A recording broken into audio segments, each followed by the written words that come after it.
Hello everyone. तो ये आज हमारी थर्ड वीडियो है पार्टनरशिप अकाउंटिंग के लिए। फर्स्ट चैप्टर है पार्टनरशिप अकाउंटिंग फंडामेंटल्स, साझेदारी फर्मों के खाते, आधारभूत सिद्धांत। तो इसमें अभी तक हमारी 2 वीडियोस हो चुकी हैं। पहले आप वो 2 वीडियो देखो, फिर थर्ड वीडियो में हमारे पास क्या आता है, साझेदारी संलेख के अभाव में लागू होने वाले नियम। साझेदारी संलेख के बारे में हम पढ़ चुके हैं कि साझेदारी संलेख क्या होता है कि एक तरह का एग्रीमेंट होता है जिसमें ईच एंड एवरीथिंग लिखी जाती है हमारी। इसको बनाना ज़रूरी नहीं है, बट हमारे बीच में कोई झगड़े ना हो या फिर झगड़े हो तो उसको ईजिली हम रिजॉल्व कर सकें, इसके लिए साझेदारी संलेख बना लिया जाता है। ठीक है, इसको लिखित और मौखिक दोनों तरह से बना सकते हैं हम, ओरल और रिटन दोनों तरह का हो सकता है, बट अगर ये रिटन हो तो ज़्यादा बेटर होता है। बट अगर फिर भी हमने साझेदारी संलेख नहीं बनाया है किसी भी वजह से, ना हम उसको रिटन बना पाए हैं या फिर ना ओरल बना पाए हैं, या फिर कई बार ऐसा होता है कि हमने रिटन में बनाया है या फिर ओरल में बनाया है बट उसमें हम कुछ चीज़ें लिखना भूल जाते हैं तो जहाँ पे हम जो चीज़ें लिखना भूल गए हैं तो या फिर हमने लिखनी छोड़ दी हैं तो उस सिचुएशन में हमारे ऊपर कुछ नियम लागू होते हैं। तो वो नियम कौन से हैं हमारे, तो साझेदारी संलेख के अभाव में लागू होने वाले नियम। और ये बहुत ही इम्पोर्टेंट नियम है, इसमें से हमारे प्रैक्टिकल क्वेश्चंस भी बनते हैं और बहुत ही इम्पोर्टेंट है थ्योरी पॉइंट ऑफ व्यू से भी और प्रैक्टिकल पॉइंट ऑफ व्यू से भी। तो हमारा साझेदारी संलेख के अभाव में लागू होने वाले नियम।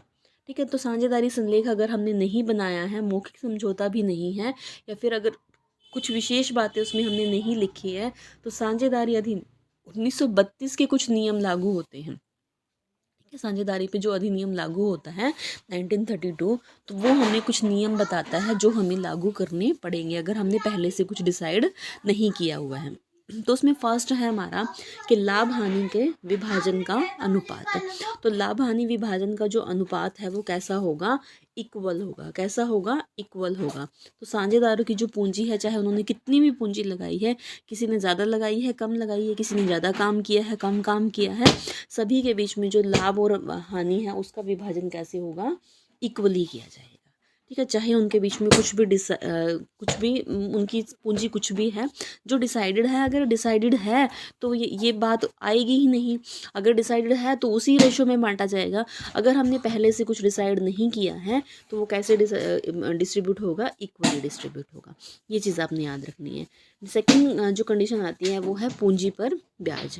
अभी हमने साझेदारी संलेख में पढ़ा था कि हमें पूंजी पर ब्याज के बारे में लिखना होता है कि पूंजी पर ब्याज दिया जाएगा, नहीं दिया जाएगा, अगर दिया जाएगा तो किस रेट से दिया जाएगा।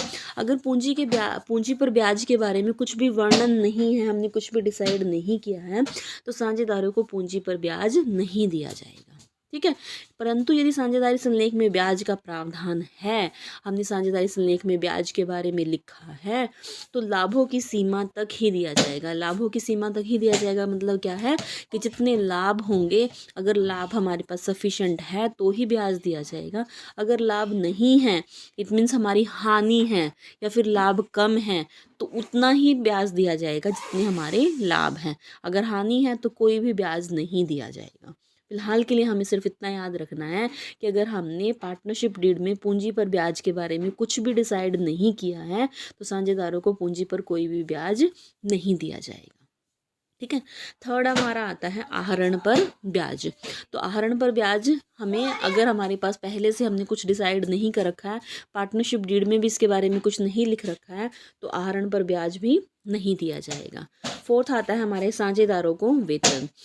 चाहे किसी साझेदार ने कम काम किया है, चाहे किसी साझेदार ने ज़्यादा काम किया है, अगर हमने डिसाइडेड कर रखा है तो ठीक है, अगर डिसाइडेड नहीं है तो साझेदार को कोई भी सैलरी या फिर कोई भी कमीशन नहीं दिया जाएगा।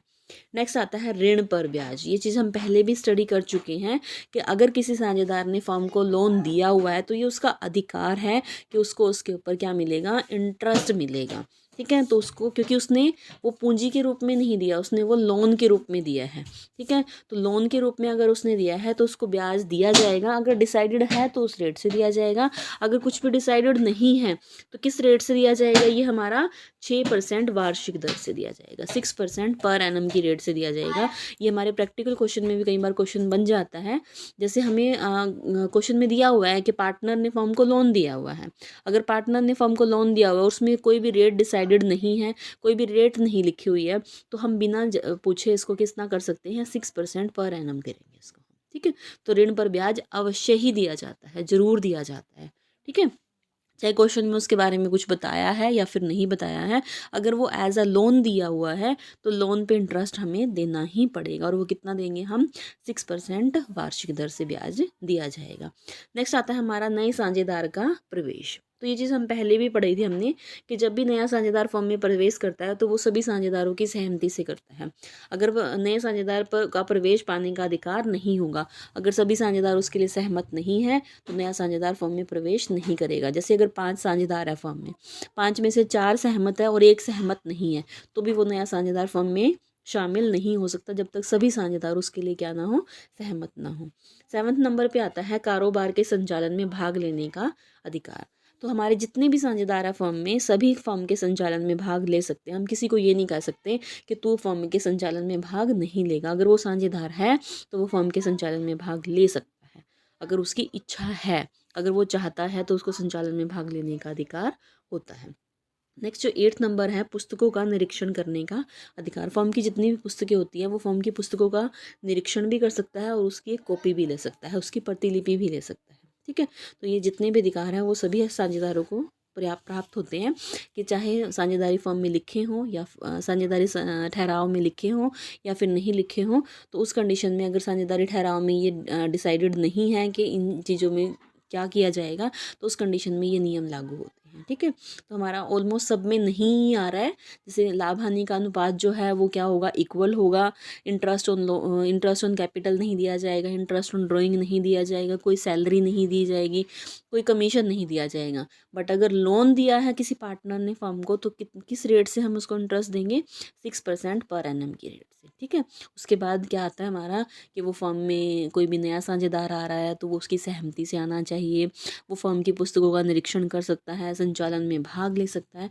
तो इस तरह से हमारे ये 8 पॉइंट्स बहुत इंपॉर्टेंट है और ये आपने बहुत ही अच्छे से करने हैं। ठीक है, तो ये हमारे पास 8 पॉइंट आते हैं। इन 8 के 8 पॉइंट को आपने बहुत ही अच्छे से स्टडी करना है। ठीक है, और साथ साथ इसके नोट्स बनाने हैं। नेक्स्ट वीडियो में हम नेक्स्ट पार्ट लेके आएंगे, और नेक्स्ट वीडियो जो है हमारी नेक्स्ट जो प्रैक्टिकल स्टार्ट हो जाएंगे, प्रैक्टिकल को बहुत अच्छे से करना है, इसलिए मैं उसको नेक्स्ट वीडियो में ही कराऊंगी। ठीक है, अभी फ़िलहाल के लिए आप ये टॉपिक। ओके बेटा, हैव ए नाइस डे।